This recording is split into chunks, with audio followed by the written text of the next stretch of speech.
मुझे इस बात की खुशी है कि भोरंज विधानसभा क्षेत्र में लगातार विकास को गति मिली है हमारी सरकार में 4.5 वर्ष में।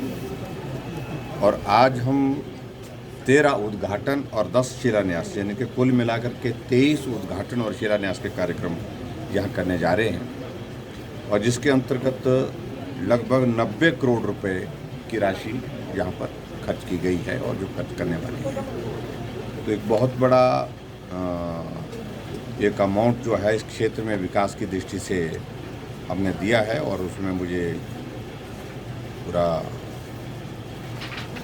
संतोष है कि भोरंज विधानसभा क्षेत्र में जो विकास के ऐसे लंबित कार्य थे, चाहे वो पीडब्ल्यूडी का डिवीज़न खोलने की बात है, चाहे वो और भी संस्थान खोलने की बात है, और उसके साथ साथ में जो डेवलपमेंट का जो हमारे बहुत सारी स्कीम थी जिनकी आवश्यकता थी वहाँ पर, उनको हम पूरा कर रहे हैं।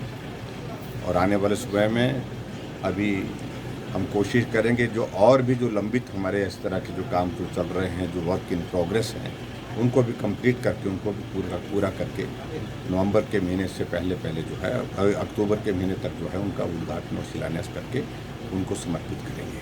देखिए, उनको जो कहना वो कहें, किसी काम को शुरू करने में वक्त लगता है, बहुत सारी फॉर्मेलिटीज। एयरपोर्ट है ये ऐसा तो है नहीं है कि ये एक स्कूल का भवन है या खेल का कोई मैदान है जो छोटा सा कि भी आज शुरू किया कि एक हफ्ते या एक महीने के अंदर बन करके तैयार होगा या 6 महीने के अंदर तैयार होगा।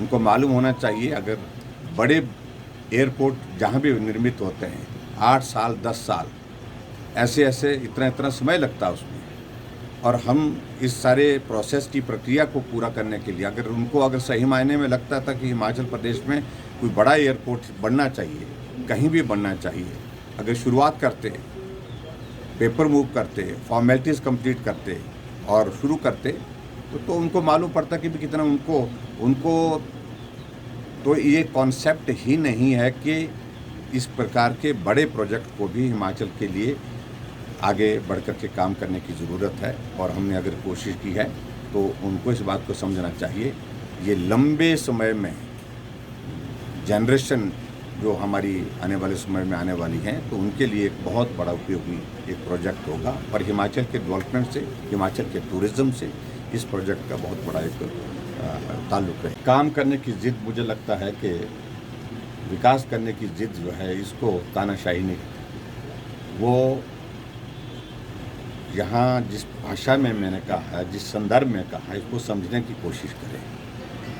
अगर मेरी ज़िद है, मैं हिमाचल को आगे ले जाना चाहता हूँ, मैं हिमाचल के विकास के लिए, सर्वांगीण विकास के लिए काम करना चाहता हूँ, तो उसको तानाशाही नहीं कह सकते। वो भाव है मेरा व्यक्त करने का एक तरीका कि हिमाचल तेज़ गति से विकास की राह पर आगे बढ़े। वो कुछ बोलते हैं तो नाराज हो जाते हैं। देखिए, मुझे कोई नाराज़गी नहीं है, हम तो उनका नाम ही नहीं लेते हैं। हम उनके नाम के बिना बोलते हैं, किसी के बारे में बोलते हैं, किसी संदर्भ में बोलते हैं, उनको लगता है कि उनको ही बोल रहे हैं।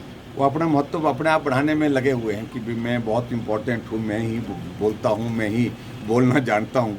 लेकिन वो क्या बोल रहे हैं, उनको पूरा प्रदेश देख रहा है। उनकी भाषा, उनकी शैली, उनके तौर तरीके, ये प्रदेश देवभूमि के नाम से जाना जाता है। इस प्रकार के संस्कार, इस प्रकार की संस्कृति को कोई भी स्वीकार नहीं करता है। इस बात को उनको समझना चाहिए। वो बहुत बड़ा नुकसान अपना भी कर रहे हैं और पार्टी का भी कर रहे हैं।